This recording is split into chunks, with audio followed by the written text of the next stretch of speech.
காட்டில் வாழ்ந்தாலும் வீட்டில் வந்து முட்டையிட்டு கவனமோடு தனது பிள்ளைகளை பார்த்து சென்ற தாய் நாகம்.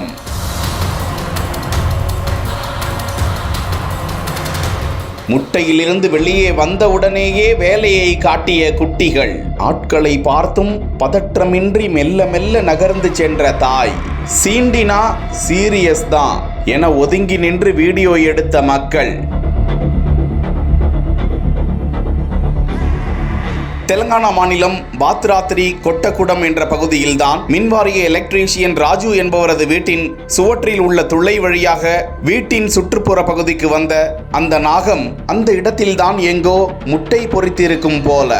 அந்த இடத்தில் பெரிய நாகமும் ஏகப்பட்ட குட்டி நாக பாம்புகளும் இருப்பதை பார்த்து அதிர்ச்சியடைந்த ராஜு பாம்பு பிடி வீரருக்கு தகவல் கொடுக்க நிகழ்விடத்திற்கு வந்த அவர் அங்கிருந்த 32 குட்டி பாம்புகளுடன் அந்த நாகத்தையும் பிடித்து வனப்பகுதியில் கொண்டு சென்று விடுவித்திருக்கிறார்.